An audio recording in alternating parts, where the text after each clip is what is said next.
I was back in my doctor's office. The test results are in, he said. I'm afraid there's no mistake.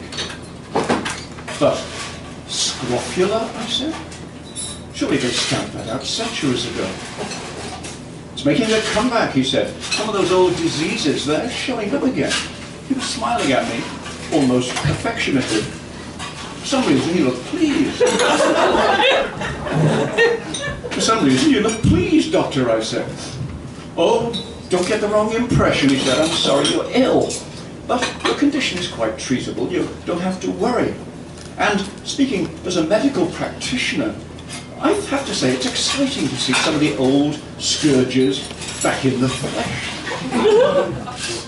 You mean you've seen other cases recently, I said? Well, no other scrofulas as such, he said, but there were a couple of scurvies and a grocer's itch last week. And I think I saw at least one case of dropsy. Of course, I won't know for sure till the lab gets back to me. He placed his fingertips together like a tent and beamed at me happily over the top. You're lucky it's just scrofula, he said. A guy came in here yesterday with the Black Death. First time I'd seen it. Fascinating. Anyway, I gave him the bad news, and he asked me what the treatment for it would be. I had to smile. Perhaps you didn't hear me, I said. It's the Black Death. They call it that for a reason. It's not the black queasiness. There's no treatment, no pill. I could bleed you a bit if you like, but it wouldn't make much difference. The only thing I can give you for sure is about 3 days. You know, you seem to find it all so entertaining, I said. What about your Hippocratic oath? I'm sure you must be contravening at least its spirit.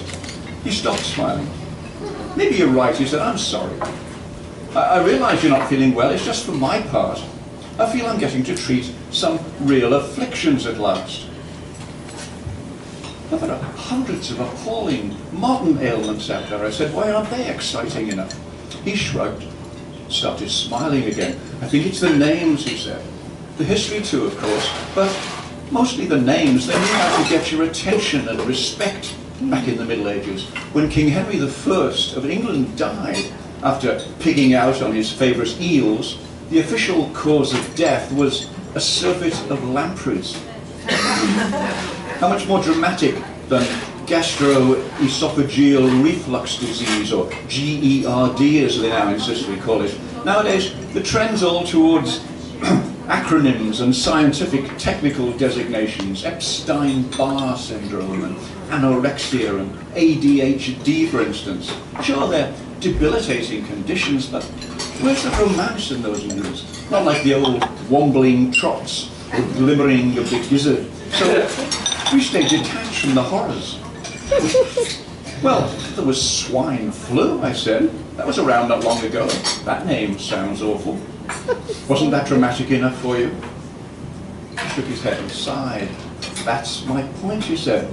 Within days of it breaking out in Mexico, they were instructing all of us to stop calling it swine flu and call it the H1N1 virus. They do it all the time now. Was the drama in that? There's no theatre. When I hear someone's got scrofula or galloping quinsy, the names tell me I'm dealing with something ugly. I expect patients to have running sores and to be ringing bells and having to shout unclean whenever they're out in public. But if they've only got an innocuous sounding H1N1, I'm almost ready to give them a big hug.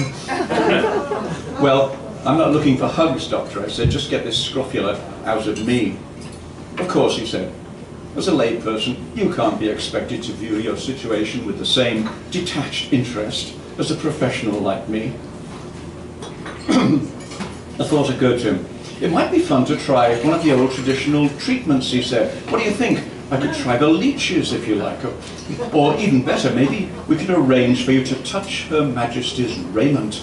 In the old days they called Scrofula the king's evil because people believed it was curable by the touch of the reigning monarch. Maybe your medical plan might fly in Queen Elizabeth.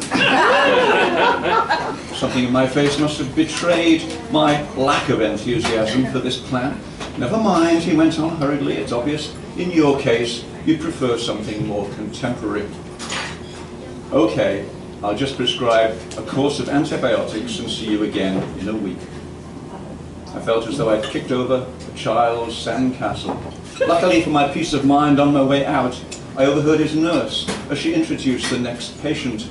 This is Mr. Johnson, she was saying. His French pox seems to be getting better, but now he's come down with a really nasty case of St. Anthony's fire. I could see my doctor's eyes light up again.